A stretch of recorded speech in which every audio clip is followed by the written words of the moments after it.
Proud to serve northeastern and central Pennsylvania. This is WNEP TV 16, the news station. Now, Nolan Johannes, Karen Harch, Jack Ruland in Skycam 16, meteorologist Tom Clark with his backyard forecast, and Tim Carlson Sports. This is Newswatch 16. Good evening. It may be a bit late, but it's back to school time for students in the Keystone Central School District. Nearly 6,000 students in Clinton County had an extended summer vacation while their teachers were on strike. Newswatch 16's Bob Reynolds was there today when the teachers voted to accept a new contract and go back to work tomorrow. 328 have voted yes to ratify. 11 no. As the strike officially ended in the Keystone Central School District, it was obvious that most of the 400 teachers are glad to trade their picket duty for class duty. Teachers say the contract calls for pay hikes and improved retirement benefits, and some teachers stress it'll mean easier going for instructors of today and tomorrow. Teachers simply want to try to professionalize their scale to ensure the fact that good quality young people want to get into teaching. The teachers won't reveal how much more money they'll be making under the new contract until the school board meets on Thursday. They signed the same documents that we did, and we would assume and hope that ratification would be a formality. School district officials declined to talk to us on camera, so right now it's unclear if local residents will foot higher tax bills to get students back to class. I know it's going to be a concern of a lot of people.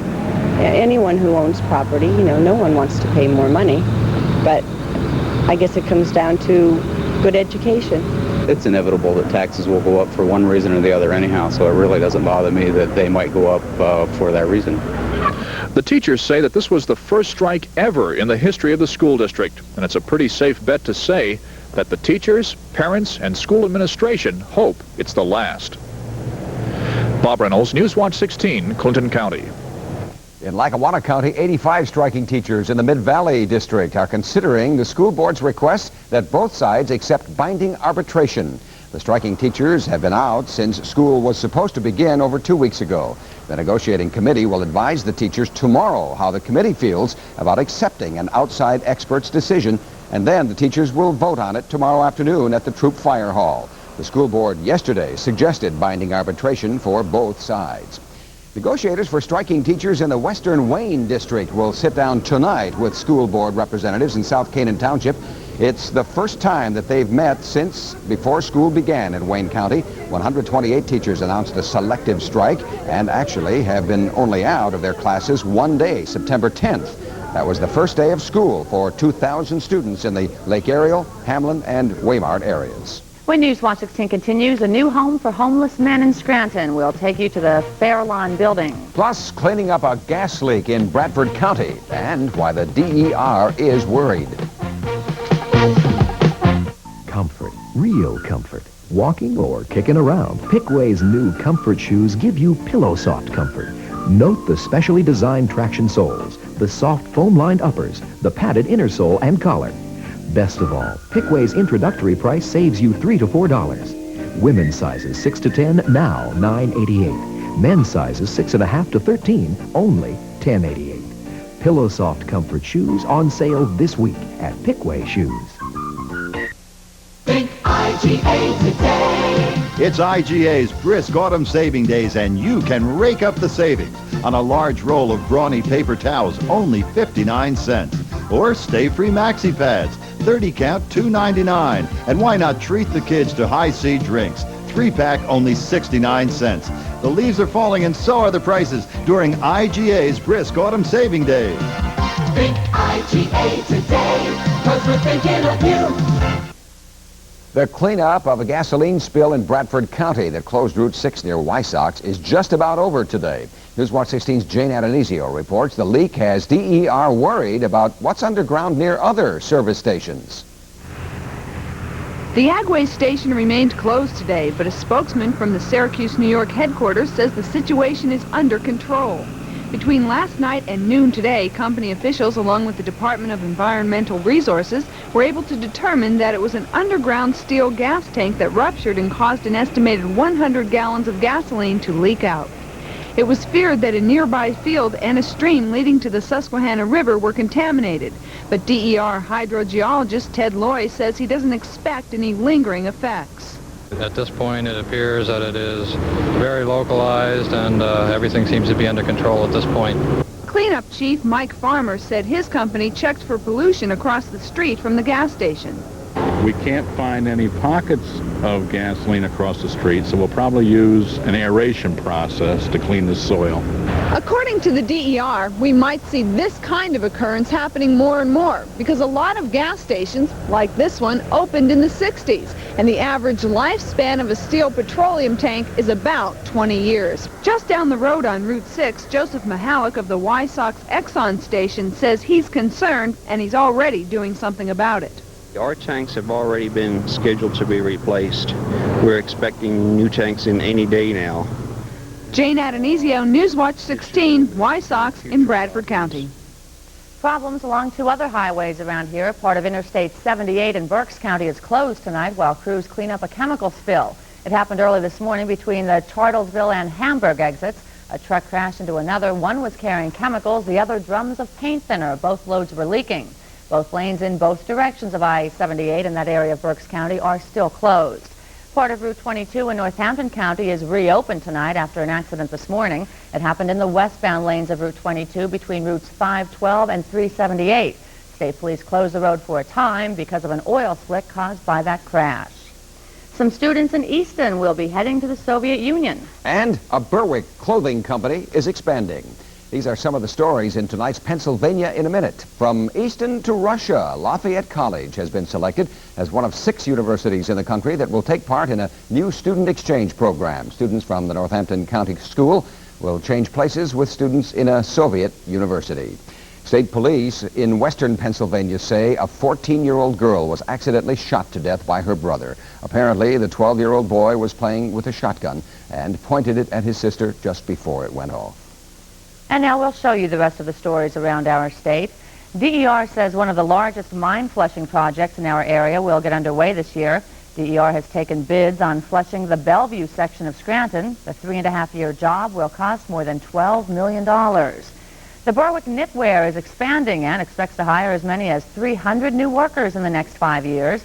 The company, which makes cotton sweaters, is building a $1 million warehouse in Columbia County. And that's Pennsylvania in a minute. A new home for the homeless is just about to open in Scranton. Newswatch 16's Bob Costantini has more on the Fairlawn building. Last summer, if you had looked at the building, you would probably think it has such potential if only someone would fix it up. Well, someone did, and now the Fairlawn building is ready to open up as a long-term residence for the homeless. Inside, the rooms are minimally decorated, but that will probably not matter to the 48 individuals who can live here instead of on the streets. It's single-room occupancy, SRO. Steve Nosilla of Catholic Social Services will run this place. It will house homeless who have some ties to the area, but no place to live. Because of their lack of finances. So the SRO is here to help with that, to provide suitable housing, comfortable housing for this type of population. Rent of $90 to $150 a month pays for the room and kitchen privileges, including a locked individual refrigerator. The Catholic Diocese has also put its overnight shelter facilities in the basement here. 2, 3, go! The cost of renovations was $800,000, coming mostly from a state grant. But today we practically triple the availability of shelter for the poor of our community. Perhaps it's a sign of the times, but we're told already 30 people are waiting to get into this building. And officials expect it will be filled within a couple of weeks. Bob Costantini, Newswatch 16, Scranton. In less than an hour, officials of the West Side Landfill in Luzerne County will vote on a proposed agreement with the state DER that was hammered out yesterday. The landfill in Plymouth Township has been closed now for 11 weeks. Newswatch 16's Melissa Sander is live at the landfill. What can you tell us? Well, as you just mentioned, the West Side Landfill Authority members will be meeting here at 7 o'clock tonight to ratify the tentative agreement they reached yesterday with the DER, which could allow the landfill to open as soon as the end of this week. Now, part of that agreement is an assurance that the West Side will have $1.3 million on standby in case of an order by the DER to clean up and make the dump environmentally sound. This afternoon, Luzerne County Commissioners sat down with landfill officials to review the unsigned agreement with the DER. The commissioners told Newswatch 16 they're willing to back up the landfill with that $1.3 million financial guarantee. But then again, the commissioners say they're confident the West Side will not need it. Now, the commissioners are expected to add their signatures to the agreement sometime tomorrow, and after that it goes on to the DER for final ratification. Now, depending on how quickly that paperwork moves through, we could see the landfill reopen by the end of this week, as I said before, although the commissioners told us more likely sometime next week. We'll have an update for you at 11 o'clock about the decision-making at tonight's meeting. I'm Melissa Sander reporting live with the Instacam in Plymouth Township, Luzerne County. Thank you, Melissa. The Weather Watch is next with our chief meteorologist, Tom Clark. Kind of a mixed bag. We had sun and some rain just now. Kind of a wild day. Hail. Wild, right. And a few other things we'll talk about, and we'll talk about that hurricane when we come back as well. Now, you're watching Newswatch 16 on WNEP TV. We're proud to serve Mashopin and all of Wyoming County. It's easy to make it, hard to resist. Eagle Brand. Make desserts that are so hard to resist. With Eagle Brand, doesn't get much better than this. Eagle Brand is the all-natural blend of fresh whole milk and sugar. It's the key to making desserts like magic cookie bars easy to make and hard to resist. Can't miss, what bliss. It's easy to make it, hard to resist. Eagle Brand. My wife spilled a non-spillable glass of grape juice. We were concerned. Being we're 7 months pregnant, money's tight. I suggested Liquid Tide. Compared to another leading liquid, Liquid Tide gets out lots of tough stains, even grape juice. To our surprise, no more stains. We were both pleased. Sincerely, Daniel M. Crawford. It's tough to beat Tide for getting out tough stains like this. If it's gotta be clean, it's gotta be Tide. Well, let's find out if any hail fell in our backyard. How about it, Tom? It came close, Nolan. Some marble-sized hail in Wilkes-Barre, down that way. We just had a 100th of an inch of rain here within the past hour. And out to the west, south of Erie, in northwestern Pennsylvania, some funnel clouds were spotted today, so kind of a wild day across the Commonwealth. Let's begin up in Susquehanna County, where Ione Hardin tells me 66 degrees and some sunshine. Matthew Prokowski in Cowan, Union County, tells me some sunshine, 62, some thunder earlier today. And Jimmy Gallagher in Pottsville checks in with 60 from his backyard. Next, on the right side of your screen, after the car goes by, you can see a lightning bolt strike the ground. There it is. Thunderstorm today over Clinton County with some heavy downpours out that way. 63 out back now. The humidity 65%. The wind is from the west at 6. The barometer 29.92 and holding steady now. We had a high here today of 66 degrees after a foggy morning low of 51. That's about average for this time of year. 94 back in 1931. And some frost on this date back in 1904. Okay, we go to the Skywatch 16. Some isolated showers now over Lackawanna County and up just north of Susquehanna County in New York State. And some showers now moving through parts of Northampton County. But elsewhere, we are not detecting any rain at this hour. But there's torrential rain now heading through the Caribbean. Putting this cloud photograph into motion at the bottom of your screen is Hurricane Emily, now bearing down on the Dominican Republic, which is the island just to the east of Cuba. That storm now is packing winds of 125 miles per hour. And the latest reports in at 6 o'clock this evening from the Hurricane Center in Miami indicate the storm is moving towards the northwest at about 18 miles per hour. So if I were living in the Bahamas now, I would be nailing up the windows and preparing myself to evacuate. I do think that this hurricane will begin to veer out to sea and will not affect the eastern half of the U.S. We have a cold pocket of air crossing Pennsylvania today, the freezing level below 10,000 feet. That's why we had some showers and thunderstorms and some hail. This cold wave moving eastward tonight and tomorrow. Then some drier air will be coming in the 80s today in Montana, the same down along the Gulf Coast. But that air is not going to reach us. A fast-moving cold front will along about Thursday. coming out of southern Canada. Tonight, partly clear. A few scattered showers this evening, but some breaks in the clouds. Temperatures by morning not too far from 50, and the wind from the northwest. Tomorrow morning at 6:52, the sun will rise, and the sunset tomorrow at 7 p.m. This, the last evening of summer. The autumn equinox is tomorrow morning at 9:45 a.m. as the sun's direct rays cross the equator into the southern hemisphere. Some patchy fog later tonight, partly sunny tomorrow. I don't expect any rain, about 70. Near 70 on Thursday, a quick shower, windy, and then Friday and Saturday look great. Isn't that stupendous? Thanks, Tom. Okay. Tim Carlson next with the Sports Watch tonight. Day 1 of the NFL strike. Plus week 4 of our Super 16 high school football rankings. Town and Country Furniture Galleries brings you the Henredon collection of fine furniture, along with the best of Century, Baker, and Pennsylvania House. Town and Country brings you the best of Henredon in classic, bold, and contemporary looks at prices you won't find anywhere else. There's free delivery, free design advice, and our 30-year reputation of service and value at Wilkes-Barre's best. Town and Country Furniture, South Main, downtown Wilkes-Barre. Share the warmth, share the glow. There's no soup like Progresso. Welcome home, say hello. There's no soup like Progresso. When you taste Progresso, you know it. There's no soup quite like it. Progresso has that sunny Italian flavor, a special goodness all its own. There's no soup like Progresso. Well, for some NFL teams, I guess it's a blessing in disguise, like the Giants. They could use some time off, right? You said that. I didn't. I don't know about you, but I'm not going to cry buckets over the NFL players' strike. I don't care if they ever come back. It gives us more time to cover the college and high school stuff.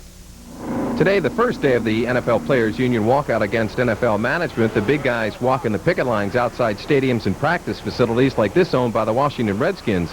Most of the game's big-name players have walked, but one who won't is Jets defensive end Mark Gastineau. Right now, I don't feel like that I'm going to do it. There's other ball players around the league that are waiting and holding back to see what exactly is going to happen. New York Giants player Phil McConkey, seen here on the left, says he's concerned about scab players. And some guys' blood is really boiling, and they have very, very strong beliefs and opinions on this. And there are some that have expressed doing violence along the picket lines. Of course, NFL owners will try to keep the season going with scab players, signing them today and throughout the week. Meantime, Union President Gene Upshaw says he's met with the mystery man who could settle the NFL strike. It's not me, by the way. At least we don't have to worry about the high school football kids going on strike. They play for the right reason, because they want to, not because they make outrageous money. Anyway, the Super 16 rankings a day late again this week because of weekend postponements. Big-time changes, so let's get to them right now. Number 16, the Canton Warriors, a new entry. They are 3-0 and outscored their opponents 73-6 so far this year. Number 15, the North Schuylkill Spartans. They are also new. At number 14, the Tunkhannock Tigers. They stay put. They did not play. At number 13, the Danville Ironmen, another new kid in the rankings, unbeaten in 3 games. Number 12, the Mahanoy Area Golden Bears, down from 5th. At number 11, the Old Forge Blue Devils, up from number 16. They are 3-0 in the Suburban Conference. At number 10, the Bangor Slaters. Last week, they were number 15. They won big to move up. Number 9, the Pottsville Crimson Tide. They're up from 12th. They upset last week's number 10 team, Marion Catholic, 35-15.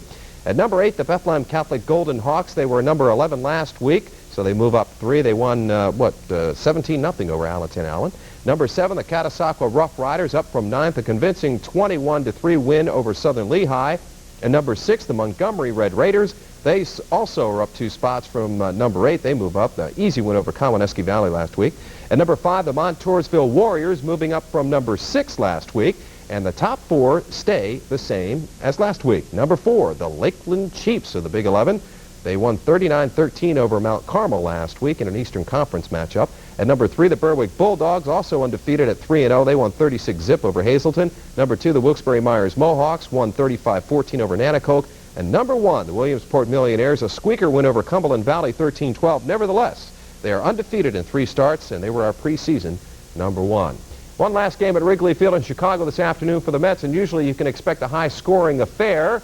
at Wrigley Field, but not today. We pick it up in the 6th inning now with the Cubs up 2-1. Kevin McReynolds with a solo shot, number 26 off Rick Sutcliffe, and it's 2-2. But in the 7th inning, Dave Martinez put the Cubs out in front to stay with a base hit. It scores Chico Walker to make it 3-2, and the Cubs went on to beat the Mets this afternoon 6-2. Davey Johnson not happy about a loss out there at Wrigley Field, so the long plane ride home, it's not that long from Chicago to New York. But anyway, the plane ride home for the Mets is not good. They're now 3 back of the Cardinals, and if the Cards win tonight, they'll be 3.5 back. Doesn't look good for the Mets right now. Just a dozen games to play. Okay, see you later. Thanks. When Newswatch 16 continues, an area theater group gets national recognition. The Bloomsburg Theater Ensemble picks up a prestigious grant. We'll share the good fortune next. From Pella Windows and Doors, the Sunrise Bow Window. Pella. The magical window nook. Pella. The Bubble Bath Skylight. Pella. The Sunday Paper Sunroom. Pella. Pella makes your home a better place to live, and we'll show you how.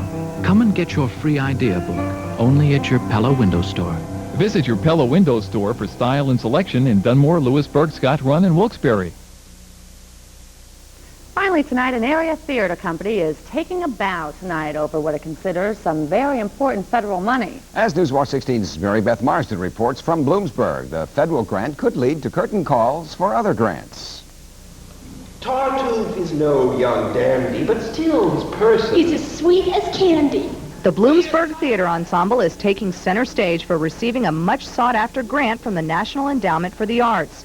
The $7,500 NEA grant is their first. They had applied for 7 years and were not selected, but this year, the notification letter was different. I checked the mail every day when I knew the award was about to come, and I called 3 of the ensemble members who were in my office, and I, in one sentence, said that we received preliminary notice that the National Endowment is giving us $7,500, and we just screamed. With the help of its members and strong community support, the Bloomsburg Theater will celebrate its 10th anniversary this year. There are 9 ensemble members, and the group's reputation is growing. But this grant is the national recognition they've waited for. It allows us to tell them who we are and what we do. A lot of people don't know that. They don't know that an ensemble can exist in a small community. The 10th season opens in October, and now that the Bloomsburg Theater Ensemble has received such a prestigious award, the door is open for more national grants and further recognition. Mary Beth Marsden, Newswatch 16, Bloomsburg. Good news and congratulations. That's Newswatch 16 for Tuesday. Be sure to join us tonight on Newswatch 16 Update when we'll find out when the Westside Landfill might be ready to open again. World News Tonight is next. For the team, thank you for joining us. Enjoy your evening.